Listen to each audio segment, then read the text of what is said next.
Okay, so usually I don't speak on matters like this, but because you asked nicely, I will speak on it.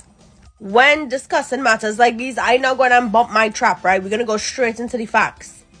Okay, so for those of you that don't know, let's get you up to speed. Tensions are mounting over the Essequibo region, which is controlled by Guyana, but claimed by Venezuela as part of its legitimate territory. Now, this is not new. This has been happening since the 19th century, and now it involves abundant oil deposits. Now, you do the maths. When oil is involved, you already know it's war, right? I'm not saying an actual war happening, but you know what I mean. Now, here's my take on it, right?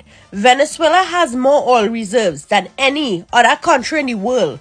And you know, when your mind hear oil, many of us, our mind goes straight to the Middle East, you know, Saudi Arabia, things like that. But no, you would be surprised to know, many people surprised to know, Venezuela is actually the top country when it comes to oil. And yet, more than 7.7 million people have left Venezuela. Venezuela is extremely poor. The majority of its inhabitants live in poverty, beyond poverty. And that's actually why, not too many years ago, there was a whole battalion of individuals coming from Venezuela migrating into Trinidad. And as of 2023, the island of Trinidad hosts over 35,000 refugees and migrants from Venezuela. Now you're probably like, well, Snowbie, what does have to do with Guyana and what's going on? And to answer that question, I want you to realize something. Why Venezuela have the most oil, right? The country with the richest, highest amount of oil. Why is it so much of their citizens, so much of their inhabitants live so deeply in poverty? Why is there so much suffering there? And upon doing some further research, we find this. You could pause to read. But long story short, economic mismanagement, lack of economic diversification, right, etc., etc. We could see that the issue lies in mismanagement of their government system.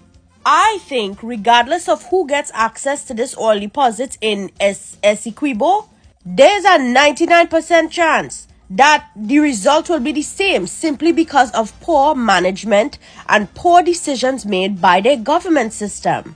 I think they need to focus on that more than focusing on oil reserve and who getting oil in Essequibo or not. Because guess what? If they get, access to that oil, whatever the case is, it's going to be the same result, right? It's going to be the same level of poverty, somebody not doing their job, a whole group actually not doing their job right.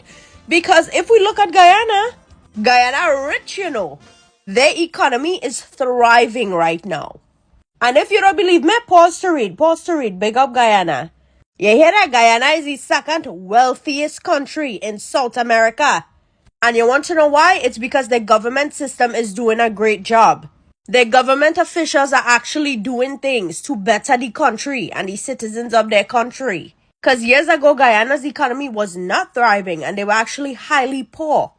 But a lot has changed. Again, I think regarding the tensions and, everything going on between Guyana and Venezuela right now, I think Venezuela needs a complete 360 when it comes to their government official, when it comes to who is running their country. I don't think them having full access to that oil in Essequibo is going to do anything amazing for them.